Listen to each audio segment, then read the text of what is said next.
Welcome to Something Positive for Positive People. I'm Courtney Brain. Something Positive for Positive People is a podcast that features interviews from individuals living with or affected by sexually transmitted infections. Usually we have a guest on, but today I just wanted to share something with you all that it's been something that popped up today on my mind, and I was just listening to music and felt compelled to share this with you all. So oftentimes I write, I journal, if there's something on my mind and it needs to come out, like it's easy for me to just put the pen to paper and allow those thoughts to just flow freely from my subconscious without having to stop myself and think about it or second guess whether or not it's right or wording it correctly. So as I read through this, just keep in mind a lot of this is going to be repetitive because this is how I write, and the way I write is sort of the way I think. So this will give you a little bit of an idea as to why I often stumble over words, or I retract statements, or I use all these filler words and stuff. So here's a little glimpse into the mind of Courtney Brain. Not that that's really exciting right now. I mean, maybe at some point in the future it could be. But anyway, here it goes. So the question is, what happens when you tell people you have an STD? That's what this started as. So when I wrote that, the first thing that I thought was, maybe a better question might even be what happens when you don't tell anyone you have an STD. So I'm going to go on into it and begin reading here now.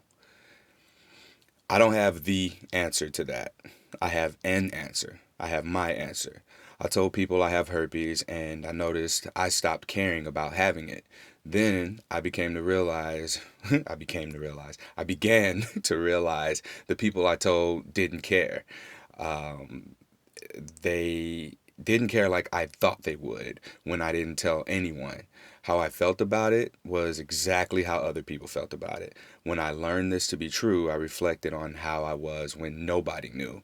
I was on edge, always concerned with what people would do to me if they knew what I was hiding. The more I held on to that fear of being found out, the more the world around me put me in position to be found out.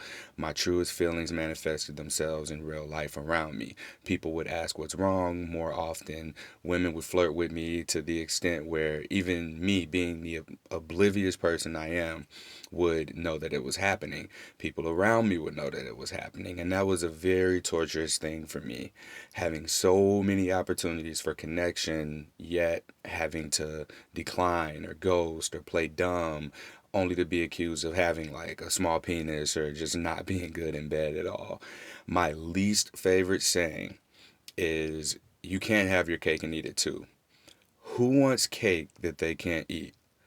Who eats cake that they don't want? I know what the saying really means in its context, but the context is very limited. It's a very limited belief. It's limited by external forces outside ourselves. I choose to live a life without limits. The body has its limits, of course, as does the mind, but I've realized that many of those limits don't belong there. They're not mine.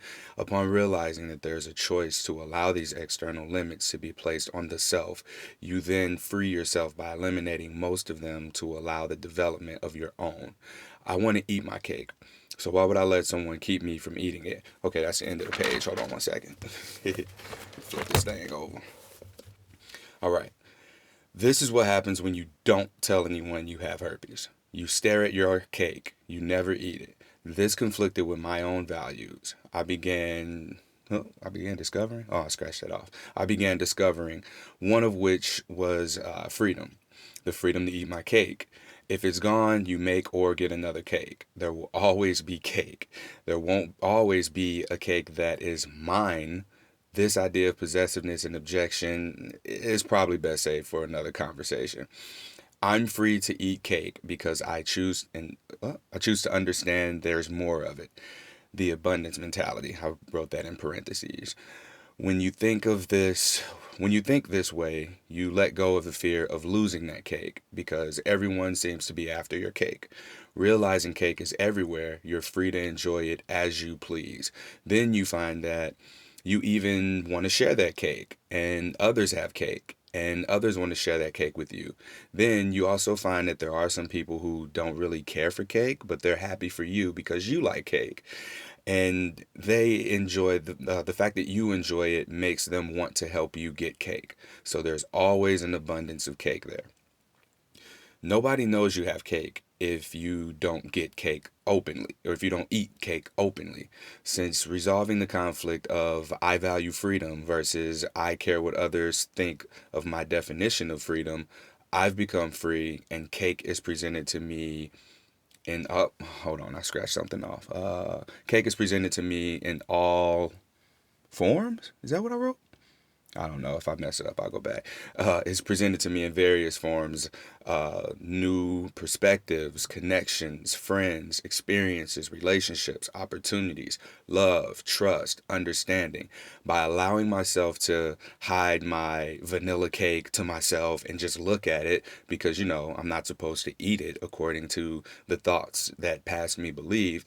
Now, strawberry, caramel, chocolate, and ice cream are available everywhere. All these different kinds of cakes that I would have not known had I not eaten my cake and been like, hey, where's more cake? In telling people, I changed how I felt about herpes, which changed how the world responded to my herpes. Nobody cares that I have herpes. Once they understand the risk associated with them getting it from me in the event that we are going to be intimate, or that they are to touch the affected area, and whatever else happens from there. I just added that part in right there so that you guys knew, because I didn't fill in the thought there. Um, I find that so much energy I had, it was fueled, it fueled the resistance to the blessings of life that, what? Yeah, I messed that up. I think what I was trying to say was I fueled, my energy was focused more on the resistance to the blessings of life. And now that I've let that go, now that I've become open about my own condition, it's let up, and I can put it towards my passions, my pleasures, my purpose. And then with less willpower and effort too, cake now isn't just in my face, in a jar that I'm staring at. Now I'm noticing that I'm surrounded by bakers, and I'm learning to like all kinds of cake that I never would have discovered if I didn't give the space to bring in, for the bakers to bring in their equipment. I tried to get all cool there, but that's the end of what I wrote. And to just sum up what I was trying to say here is just that cake is everywhere when you choose to see cake everywhere. Just like negativity or positivity. Negativity is all over the place if you continue to look for negativity. And if you begin to, just smile more and look for smiles, you see more smiles. So when you go from conserving your cake and being so possessive of what your cake is, you realize that it's everywhere. You realize that people want to bring you cake. You realize that cake is just so much more enjoyable when you're able to share it. Not to say, not to allow herpes to be the metaphor here. Nobody really wants to share herpes, but what I mean is just being able to share that you have herpes. And one of the things that I found interesting was in the beginning when I wrote what happens when you tell people you have herpes, was how quickly my mind went to, well, what happened when I didn't tell people I had herpes?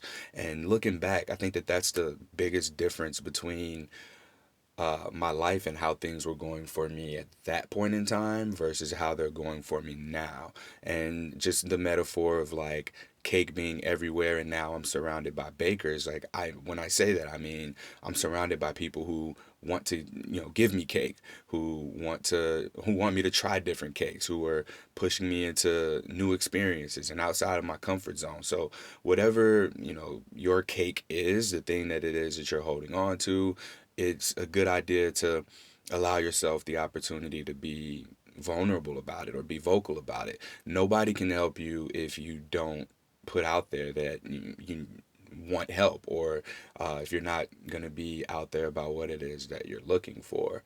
And this conversation can translate into any possible thing in life, but I felt really compelled to share what I just wrote. And I think that going forward, I'm going to have more little episodes similar to this one where I just share something like this. So I hope this really helps someone. If you guys need to reach me, I'm on Instagram, Twitter, Tumblr, and Reddit at H on my chest. On Facebook, I'm just Courtney Brame. I'm wearing the Giving 100 t-shirt, and there's a Something Positive for Positive People logo behind me. So look out for the next episode on your podcast player. Please continue to like, share, rate, and review the podcast. People are finding it, and I just want to continue to get these people's stories out there so that we can show just how common, how common everything is. Like, just because we have an STI or an STD doesn't mean we're any less of a person. Just like with this writing here, this doesn't just transfer into having an STD, it transfers into life. So whether you do or don't have an STI, then this is something that you should be able to relate to. But just really allow yourself the opportunity to relinquish negativity and relinquish control and possessiveness over the things that you idolize or you feel like you might be ashamed of for liking, and just be willing to put it out there. You don't have to put it out there. I know not everyone's in a space to disclose whatever it is that they feel like they are hiding or keeping to themselves. But in the event that you begin to welcome the opportunities to put it out there, you'll notice that that thing really isn't all that bad. And more than anything, people just don't care. So I look forward to doing more of these episodes, and I hope you guys are too. Till next time, stay positive.